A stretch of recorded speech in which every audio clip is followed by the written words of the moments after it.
We are Team 7, and our presentation is on angiotensin II receptor blockers and cardiovascular disease. Our objectives are, we're going to be discussing about ARBs, the cell and molecular biology of the disease, our drug targets, mechanism of action, indication, and side effects of the drugs. ARBs. ARBs are angiotensin receptor blockers. ARBs block the effect of angiotensin II, a chemical that causes the narrowing of blood vessels, which help widen blood vessels to allow for easier blood flow, lowering blood pressure. Used for treatment of hypertension, heart failure, diabetic nephropathy, and to reduce mortality and morbidity due to cardiovascular disease. ARBs are often used when patients cannot tolerate ACE inhibitors because of side effects. Okay, so right now I'm going to introduce the two enzymes which involved in regulating the blood pressure in human body. And we all know that the hypertension is related with all the cardiovascular disease. And the first enzyme is called renin. It is responsible for converting the angiotensinogen to angiotensin 1. And for next one is called ACE. It stands for angiotensin converting enzyme. It is responsible for converting the angiotensin 1 to angiotensin 2. And you can see from these slides how does the angiotensinogen is converted to angiotensin 2. Basically, for the first step is catalyzed by renin, and part of the amino acid chain is chopped off, it's become the angiotensin 1. And the next step is catalyzed by the ACE, which is angiotensin converting enzyme, and the two more amino acid chain is chopped off, become the angiotensin 2.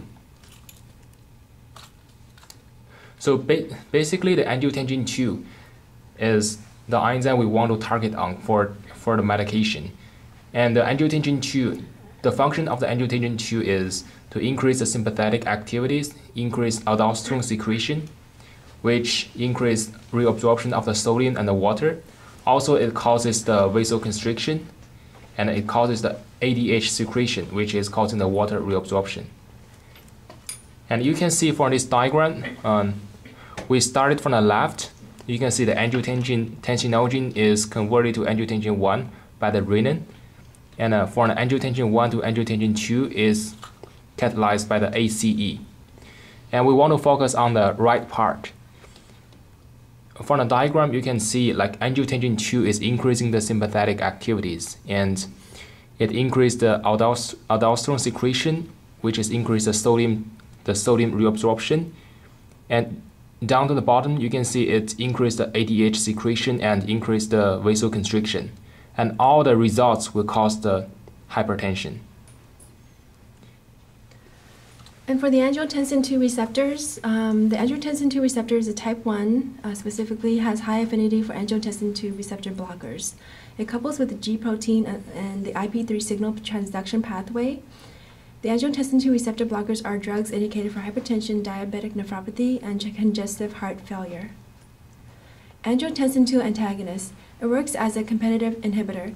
It inhibits the binding of the angiotensin II to the angiotensin II receptor, which causes lowered sympathetic activity, increased excretion of sodium, lowered aldosterone secretion, vasodilation, decreased ADH secretion, and thereby increasing water secretion.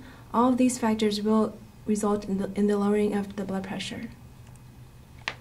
This diagram shows how angiotensin II antagonist works on the body by affecting the pituitary gland and the adrenal cortex, resulting in overall lowered blood pressure in the body. Okay, so how does ARBs work? They block the action of angiotensin II by preventing it from binding to its receptor on the blood vessels. It causes the muscles surrounding the blood vessels to contract, which will narrow the blood vessels. This narrowing will increase the pressure within the vessels and can cause high blood pressure. So ARBs have an effect similar to ACE inhibitors. The difference is that ACE inhibitors prevent the conversion to angiotensin II, while the ARBs work on the receptor and blocking its binding. ARBs are used to control high blood pressure, treat heart failure, and prevent kidney failure in people with diabetes or high blood pressure. They work by preventing the narrowing of blood vessels to decrease the blood pressure. This reduction in blood pressure will make it easier for the heart to pump and can improve heart failure. It also slows the progression of kidney disease due to the high blood pressure or diabetes. And ARBs are used when patient is intolerant to ACE inhibitors. So in discussing common side effects, you still might see a slight cough as with ACE inhibitors, but definitely not as significant. You will see an elevated potassium levels known as hyperkalemia in certain cases, too low blood pressure, dizziness, headache, drowsiness, diarrhea, an abnormal taste, sensation, and possibly a rash. Because ARBs do not inhibit the breakdown of bradykinin, you do not see the dry cough that you usually see with ACE inhibitors, and that is why that ARBs are more commonly used with people who are sensitive to ACE inhibitors and have that cough. Some serious but rare side effects include liver failure, decrease in white blood cells, angioedema or swelling of tissues, and it is also contraindicated in renal failure and pregnancy for ARBs. Some drug-to-drug interactions include digoxin, lithium, certain NSAIDs or non-steroidal anti-inflammatory drugs, potassium-sparing or water pills, such as spironolactone or triamterene, and potassium supplements or salt substitutes. Some drugs that are examples of ARBs include candesartan, irbesartan, telmisartan, valsartan, losartan, and olmesartan, known as the sartans. So to summarize everything, angiotensin II causes blood vessels to narrow, which increases resistance to blood flow. They also stimulate the release of aldosterone from the adrenal cortex and antidiuretic hormone secretion from the pituitary gland.